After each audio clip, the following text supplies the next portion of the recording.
Bismillahirrahmanirrahim. Alhamdulillahi Rabbil Alamin. Wassalatu wassalamu ala Sayyidil Mursalin. Magandang araw po sa inyo dyan. Ito po, nagbabalik na naman po tayo sa ating panibagong video. Meron po tayong dalawang short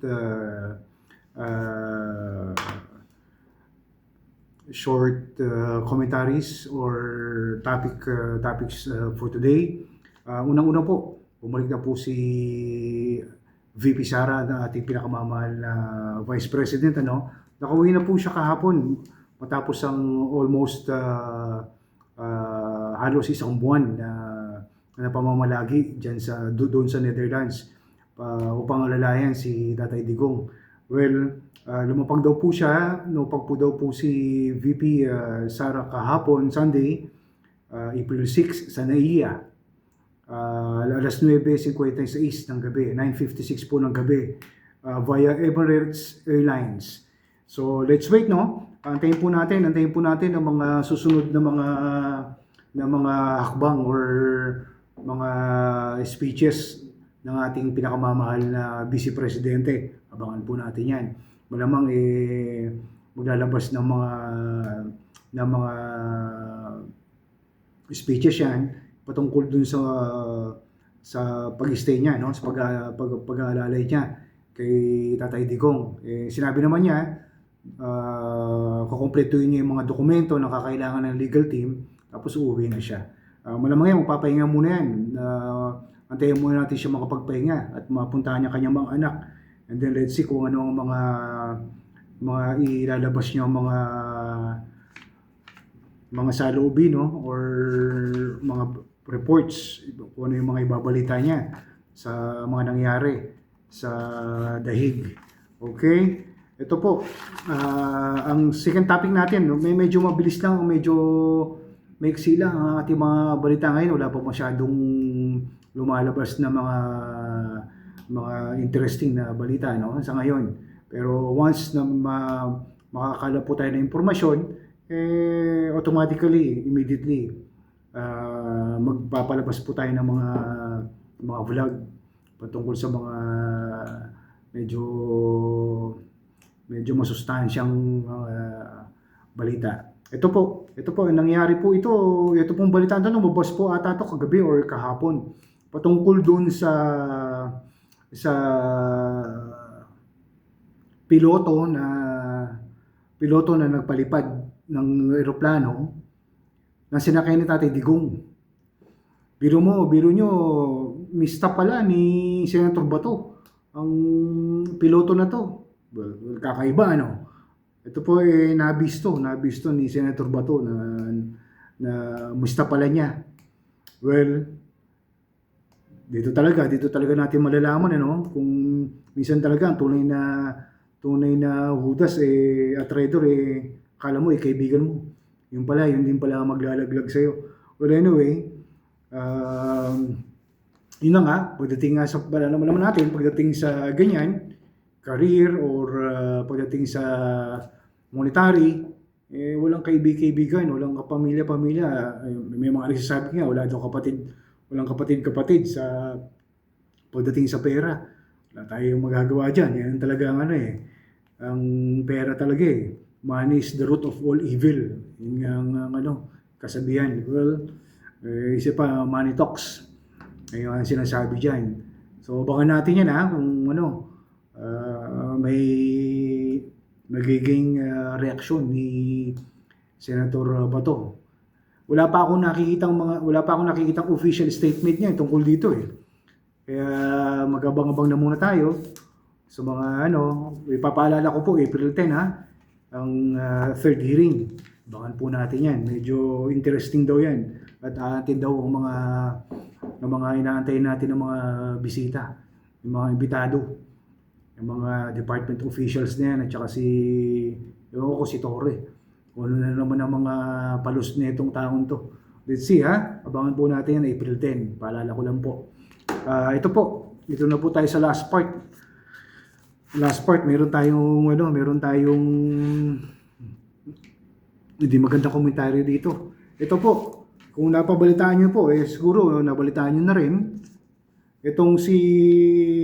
itong gobernur na Misamis Oriental. Tumatakbo na ko kung anong tinatakbo nito, kung gobernador ulit. Itong si Peter Mawag Unabia. Ito kilala po siya sa Senior Pedro. Ewan ko, siya may-ari ng Senior Pedro, yung lechong manok. Hindi natin alam, no? Ito write up, no? Write up to sa isang mainstream media. Unabia garnered controversy towards his perceived sexist and Islamophobic rhetoric speeches during one of his campaign sorties.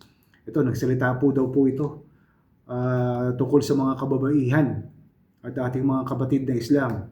Well, ito ang ano dito eh. Ito mukhang mas malala ito kaysa sa senior ko kahapon. Ang sabi daw niya, ang mga babae lang daw kasi sa lugar nila, merong isang school doon, merong scholarship for nursing students.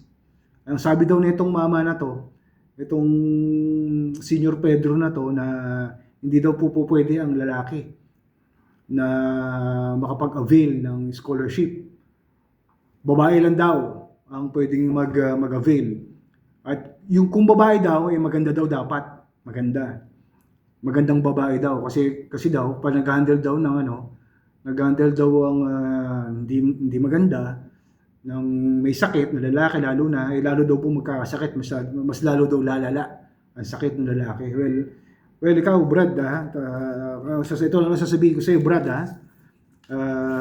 Senior Pedro, Brad, kung ako sa iyo, ang suggestion ko sa iyo, tumingin ka muna sa salamin, ha? Tingnan mo muna yung itsura mo, Brad, bago ka magsalita ng mga kung ano-ano. Well, obviously, hindi ka naman ganun kagandang lalaki. Malabo talaga, malabo. So, isa pa doon, Brad, alam mo, ikaw, masyado ka ding walang preno din ng bunganga mo, no? Ito, sasabihin ko may accusation pala sa'yo noong 2017 ng land grabbing dyan sa Barangay Indahag, Cagayan de Oro City. Meron ka din palang hindi tinatago dyan or may mga accusations ka dyan sa Cagayan de Oro City. Hindi ko lang mahanap, no? Hindi ko lang mahanap yung yung mga pinagsasabi mo tungkol sa mga Muslim eh. Well, hanapin ko yun, babalikan kita, ha? So far, ito lang masasabi ko sa iyo, Brad. Ulitin ko ulit yung sinabi ni Tatay Digong na may katapusan ng lahat, Brad. Okay? Kaya medyo yung tabas din ng dila mo, ayusin mo, ha? Brad, lalo na hanapin ko yung mga sinabi mo tungkol sa Muslim. Babalikan kita ulit. Tandaan mo yan, Senior Pedro, ha? Ito, anyway, may advice ulit ako sa inyo. May advice ako diyan sa sa mga taga Misamis Oriental at sa buong kalakalang Pilipinas na i-boycott nyo yung Senior Pedro na yan. Maghanap na lang kayo ng ibang lechon manok. Marami maraming dyan. Boycott natin yung Senior Pedro na yan. Well, nakatikim ako niyan one time eh. Let's see, ha? Titingnan natin, ha? I-boycott natin yung na yan, Senior Pedro manok na yan, ha? Dahil dyan sa ginawa na sinabi niyang yung mama na yan. Senior Pedro, ha? Tabas ng dila mo, maanghang din, ha? Hindi rin maganda ang mo, ha? Banat ng bibig mo, ha? Well, anyway, there's always a day of reckoning, Brad. Ang dami yan. Kaya pasensya na po kayo, medyo high blood po ako dito sa mga tao na to. Mga sablay talaga. Ba't yung ba talagang pinag-initan ng mga babae? Ha? Pisado nyo pinag-iinitan yung mga babae, ha? Yung taga-Pasig din, babae din ang tinigin pag hinay-hinay kayo, ha? Yan ang tandaan nyo. Baka yung mga babae din ang magdadala sa inyo sa pagkabaksak nyo.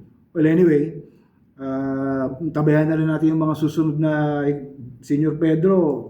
Tandaan mo, ibo-boycott ka dapat. Okay? Babalikan kita, hanapin ko lang yung video na pinagsasabi mo sa Muslim. Mas maanghang na salita ang ipapalabas ko, ha? For now, tayo muna natin, bye for now. Babalik ako inshallah mamayang gabi. Let's see. Bye for now. Assalamualaikum warahmatullahi wabarakatuh.